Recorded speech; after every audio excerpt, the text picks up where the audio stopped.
Neuroscientists reveal 5 things they do to keep their brains healthy.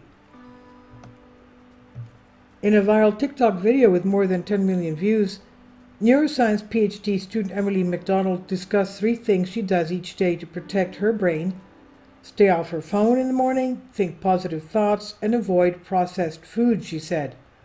The advice McDonald gives in her video is not bad advice, 2 neuroscientists told Insider, but there's a lot more to keep the brain healthy and the science behind it. Jason Shepard, an associate professor of neurobiology at the University of Utah, and Talia Lerner, an associate professor of neuroscience at Northwestern University, told Insider what they do to keep their brains healthy. Number 1, catch some Z's. In other words, a good sleep or nap. Practicing good sleep hygiene and getting 6 to 8 hours of sleep each night is one of the best things you can do for your brain, Shepard told Insider. He says he aims to get about 6 to 7 hours of shut-eye a night.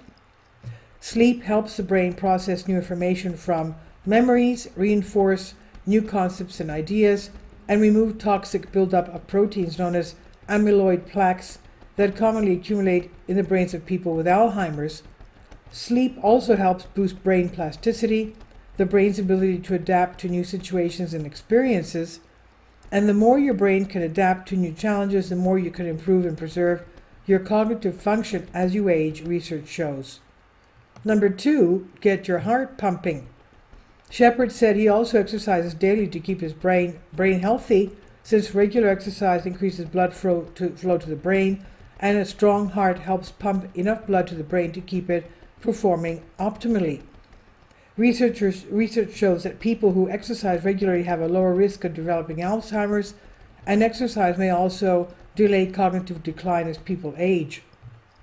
The official recommendation from CDC is 150 minutes a week of moderate exercise, but however and whenever you can get your body moving is better than nothing, Shepard said. For him, this usually means walking his dogs a couple of miles once or twice a day and refereeing rugby games on the weekends. Number 3, go to lunch with a friend. Loneliness can harm a person's mental health, emotional well-being, and brain health, so it's important to stay connected to others, Lerner said. He said, in general, people with strong social networks tend to live longer. Spending time with other people is good for your emotional life, which is good for your brain health. Studies show strong social connections can also lower the risk of depression and anxiety and help people cope better with hardships. But staying connected to others can be a challenge, especially as you age, Lerner said. With friends scattered across the country, Lerner said she uses social media and messaging apps to help her stay in touch with loved ones. She also regularly volunteers at her kids' school as a way to meet other parents in her community. Even if you don't have kids, volunteer work is rewarding and good for you, she said. Number 4, try new things. Exposing yourself to new people, places, and challenges can keep your mind sharp, improve brain plasticity, and strengthen your brain, Shepard said. Shepard practices this in his life by traveling to new places and experiencing other cultures.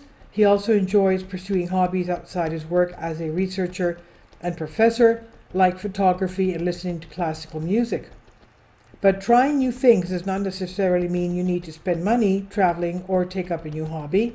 It can be as simple as attempting a difficult puzzle you have not done before, or putting yourself in new social settings where your brain can learn to adapt to different people. I think a lot of us get into routines and habits where you're doing the same old thing each day, Shepard said, but learning new things helps with brain plasticity, and if you're able to keep using your brain in new ways, you can have better mental outcomes as you age. Number 5, eat a healthy, well-rounded diet. As McDonald points out in her TikTok, processed foods has been linked to cognitive decline and an increased risk of dementia. Many studies have shown highly processed foods like packaged goods or French fries can negatively impact overall health and increase the risk of health conditions like diabetes, high cholesterol, or high blood pressure. These diseases affect different organs in different ways, but can generally harm the entire body, including your brain. If you have high blood pressure, for instance, you may be at an increased risk for issues with the brain, like stroke or vascular dementia, Lerner said, so there are many reasons why highly processed food is bad for you. To keep your brain and body healthy, limit processed foods and strive to eat a well-rounded diet of fruits, vegetables, lean meats, and whole grains. Your brain is not somehow totally separate from your body, so things that are helpful for your body are also, of course, helpful for your brain, Lerner said. This was originally published by Business Insider, Aaron Heger, and it's on Science Alert. Please leave your comments, and thank you for your support. Finally, support my Patreon account. The daily posts are 5 videos daily, and they are totally different from what I have on my YouTube channel. Thank you so much for your support and that you find all my content so interesting. You'll find the Patreon account details in the description box below.